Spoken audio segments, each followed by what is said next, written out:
We'll begin this morning with a reading titled The Creation by James Weldon Johnson from his collection, God's Trombones, 7 Negro Sermons in Verse.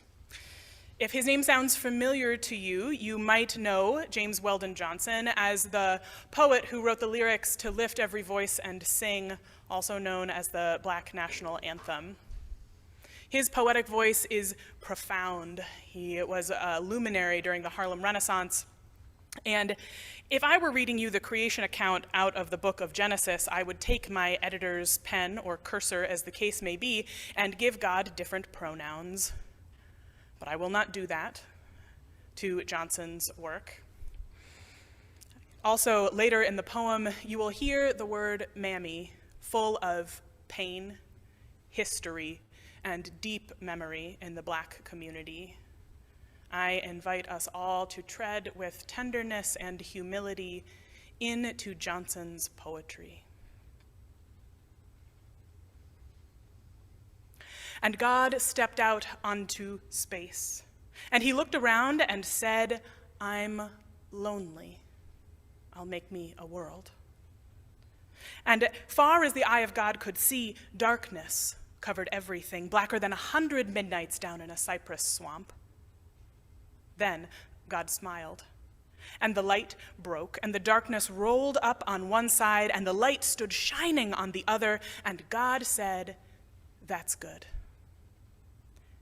Then God reached out and took the light in his hands, and God rolled the light around in his hands until he made the sun.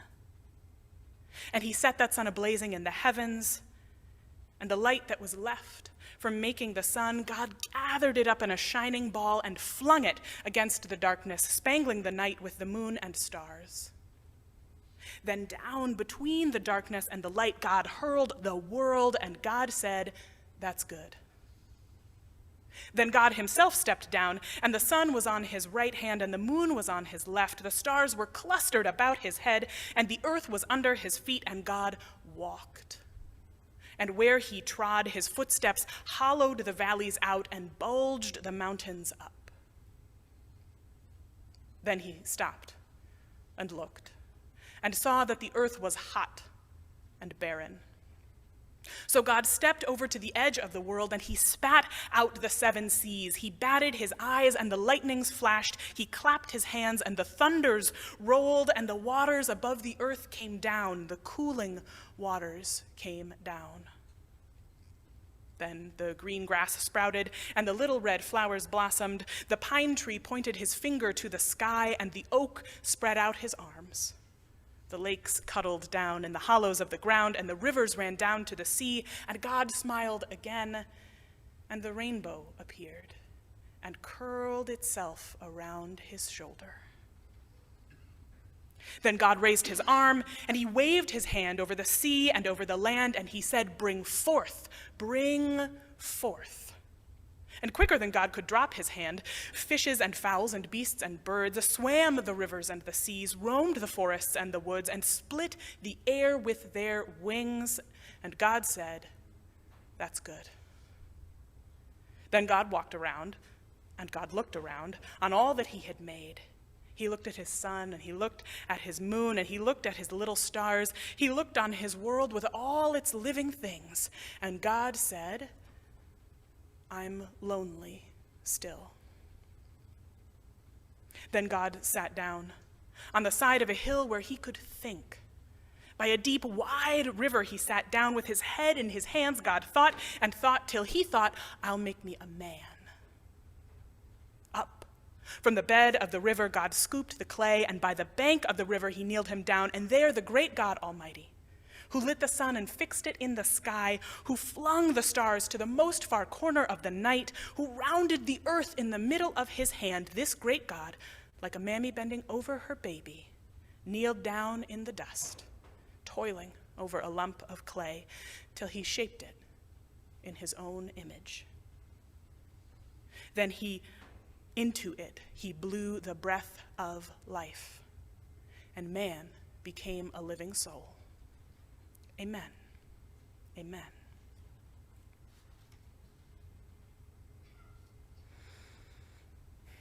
Then God raised his arm and waved his hand over the sea and land, bring forth. Us human beings have always been preoccupied with the question of how we got here. Who put us here? Who put me here, you here? How did we get here? Where did we come from? Who did that? What did that? And pretty much every group of human beings that has ever roamed this earth has come up with an answer, a different answer, differing answers. We tell stories about how we got here. And the poem by James Weldon Johnson, right, like it's a version of the creation story that's in Genesis. And there are an infinity of creation stories out there, as many as there have been people.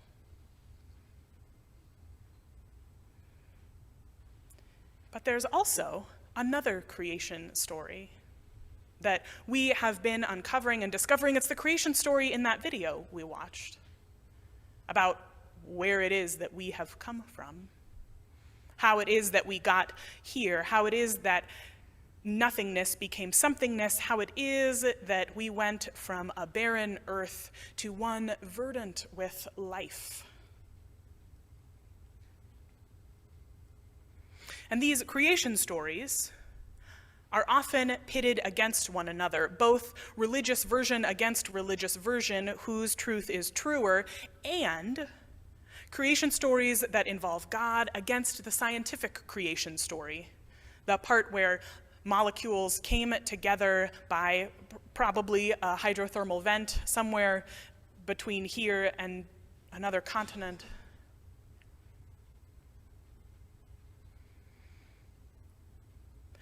But I am a person for whom God and evolution are not opposed. They work together, even. So this is the final Sunday in a sermon series we've been doing about metaphors for God, about who or what God could be, about how we understand ourselves in relationship to the divine. And we have tread a lot of ground, and I have talked a lot about the ways that we as Unitarian Universalists approach God, the ways that other people approach God, and I felt like it would be a little unfortunate of me to depart this sermon series without telling you what I think about God, at least in part, without exploring a little bit of how I encounter the holy, how I encounter God. And so for me, these creation stories, the one we hear in Genesis, the ones we hear in different religious traditions, the ones we experience when we study the scientific foundations of life, to me, they are not opposed to one another. They are simply different versions of the same story, the story of how it is that we got here. Stories told by people with different expertises, different frameworks, different lenses, right? After all, we would not expect an evolutionary biologist and a poet to tell the same creation story.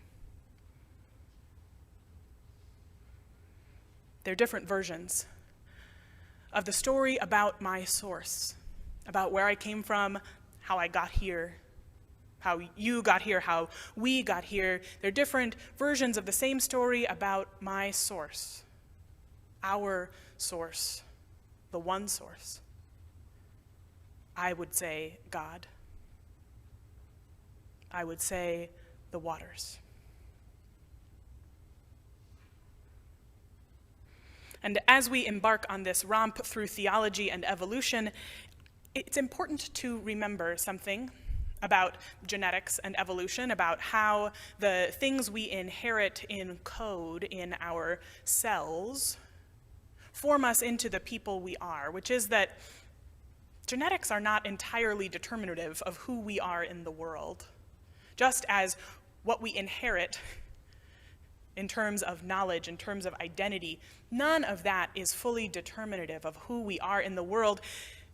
Our genes are always in a conversation with our environment. Things turn them on and off. Things turn things on and then we pass them on. And the same is true for our ideas, for our art, for our stories. It's a conversation between the thing that gets passed on and the environment in which it finds itself.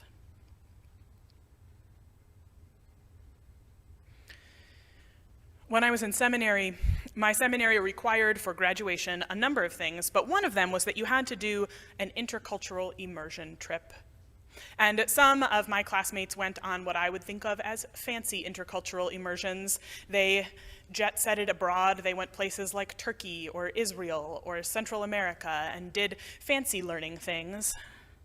But every year, there was at least one that was considered local to where my seminary was in Washington, D.C., for the cheap, the broke, and the afraid of flying. I chose that one. Both because I was cheap and broke, and because I had a philosophical commitment that you didn't have to go on a plane to have an intercultural experience. I will do a lot of things out of philosophical commitment. And so I went on an intercultural immersion in a 15-passenger van, decidedly less luxurious than flying abroad.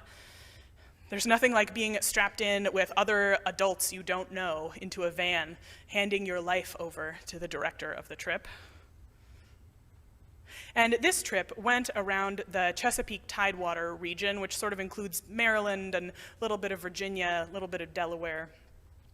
And we went around the Chesapeake Bay visiting singing and praying bands, not like rock bands, but bands in the old school Methodist sense of groups within a congregation who were learning together, who were studying the Bible together, who were becoming disciples together. And the singing and praying bands of historically Black Methodist congregations in this part of the country have their own strain of music that is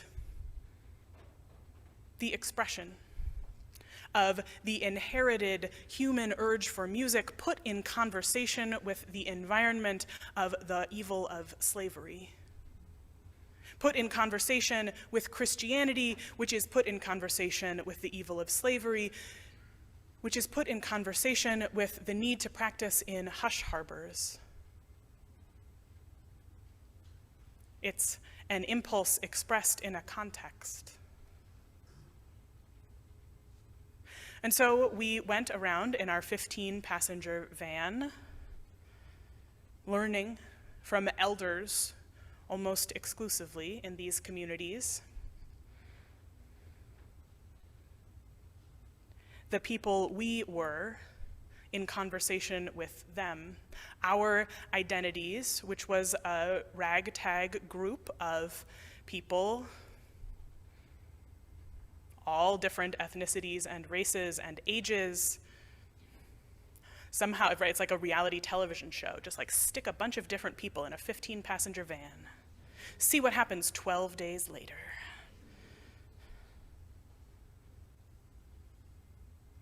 Inheritances in conversation with one another and with our environment. And towards the end of this journey, we were sent off on a reflection exercise. And if you don't know, I do need to tell you that seminary is a graduate program that involves a higher than average amount of time spent reflecting in your journal. You maybe could have guessed that. So we were sent off to reflect in our journals, but it was day 12, and I had reflected a lot, and I had been around these people a lot, so I wandered off to a dock on the shore of the West River in Maryland, which is one of those rivers that's so close to the Chesapeake Bay, it's half river, half ocean.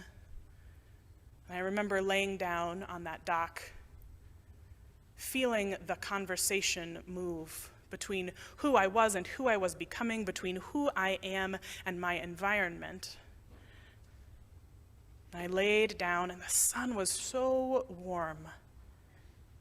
I could hear the water lapping under the dock, and I felt that deep and profound connection that moves beyond words to my source, to our source, to the one source, to what I would call God, to the waters.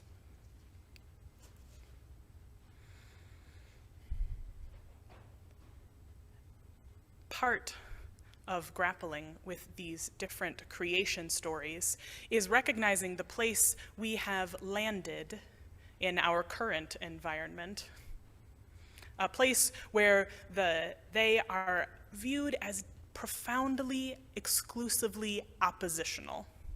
How many of us have felt the hair on the back of our neck go up at the notion that God created the world, because it is used as a wedge or maybe a hammer by those who would silence the scientific version of the story, those who find the idea that human beings began as, well, whatever it was that we were on that hydrothermal. I was a humanities major. I'm giving you the best science I have, which is a TED video. Right, that we began by that hydrothermal vent, that somehow threatens their version of the story rather than enhances it. And in that sort of flashpoint debate, Charles Darwin has become this polarizing figure. He's either your hero who killed God, yes, or he's the villain who killed God, boo. But that puts a lot on a single historical figure whose birthday I think is today.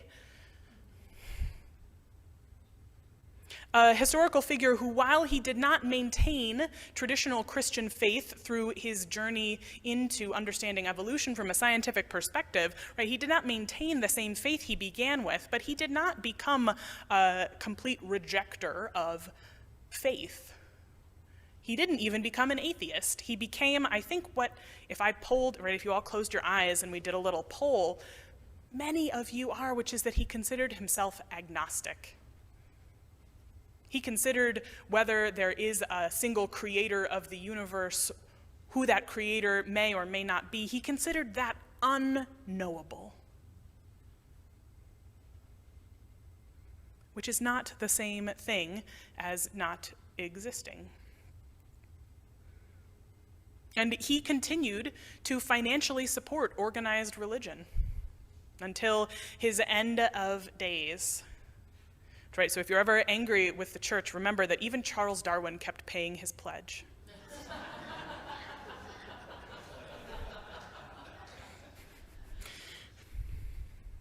And in fact, when he was about to publish Origin of Species, there are letters where it's clear that he was worried about how it might interrupt the work of the clergy. He didn't want to make their life any harder than it already was. And it didn't initially. It was sort of a blip on the religious radar until traditional interpretations of the Bible started to be threatened by new ways of engaging that sacred text, and then all of the sudden everyone got real scared. And a wedge came down between those two versions of how it is that we came to be. The ideas were in conversation with their environment. They were adapting and changing not only as the science adapted and changed, but the conversation between science and religion changed as religion changed, as people's ideas about God and the Bible changed.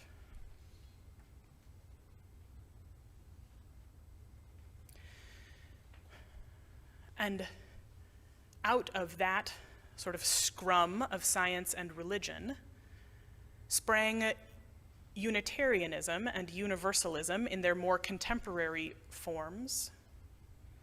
And we have always been a people engaged with science It's one of the things we love about ourselves. We heed the lessons of science. We listen to reason. You don't have to check your brain at the door when you come in. We have a lot of scientists in our pews or chairs, right? We engage that part of ourselves and our minds readily and openly, and what a gift that is.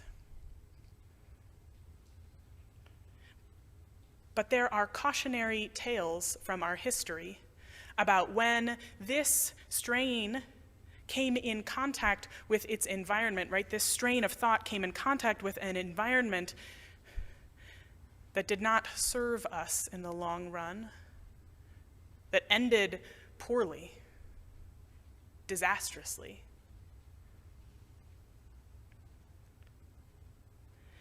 Last week, Reverend Christina talked a little bit particularly about our Universalist ancestors, and there were Unitarians in this same strain too, people who were social reformers. In the late 19th and early 20th centuries, they sought to love the hell out of this world. They sought to make humanity more perfect, to ease our suffering.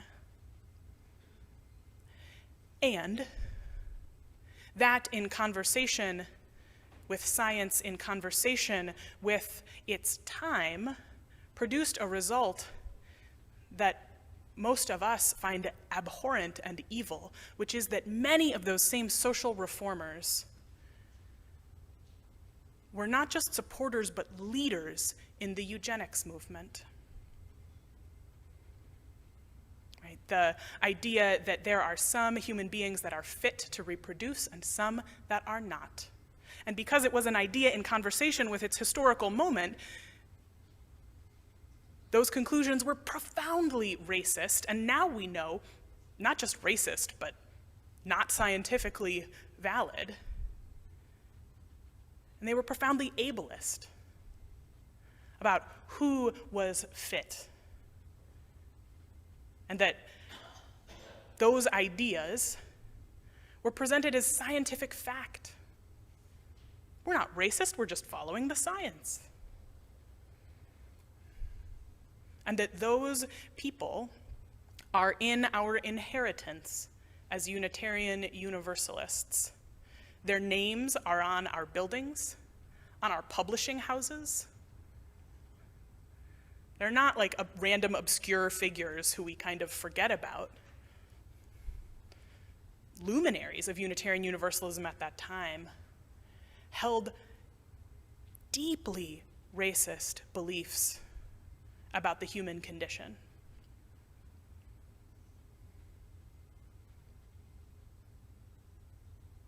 And we hear this call to engage with our moment, to engage with the reality of the world we inhabit, and some of them didn't heed that some of them publicly recanted eugenics after World War II, after the horrors of the Holocaust, which, my God, is that what it took?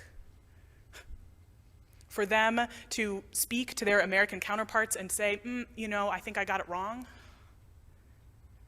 You would think that all of them would have done that, but very few did, at least publicly.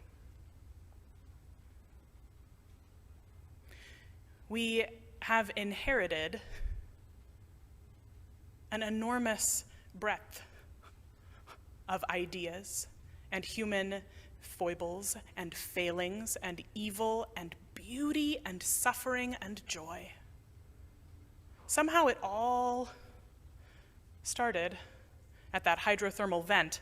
And how did it end up here? We're not really sure. And what do we do with that? What do we do with that inheritance? How do we put it in conversation with the values we hold now? The podcaster Casper ter Kuile describes the experience of meeting God as feeling both really big and really small at the same time. God makes me feel that way. Evolution makes me feel that way. I am infinite. I am connected to each and every other living thing. We all spur sparked in the same space, from the same stardust. And yet we are also inheritors of all of this wrong, all of these mistakes.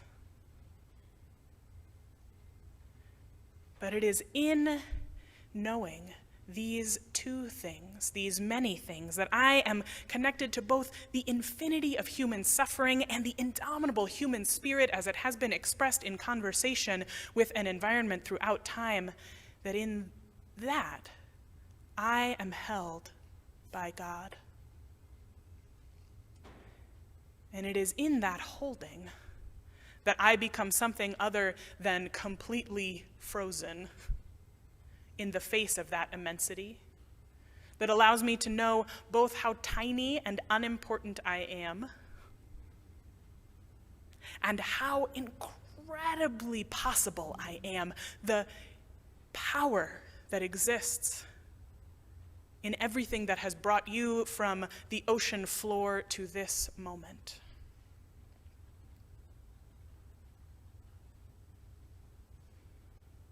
And that we have a responsibility to engage that history, that story, those genes, that inheritance. We have a responsibility to engage it in a way that speaks to this moment, that interacts with this moment.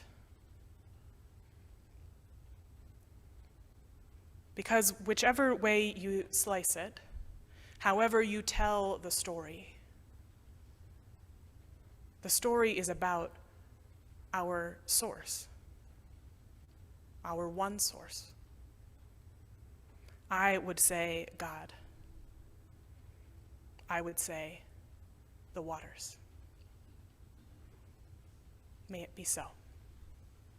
Amen.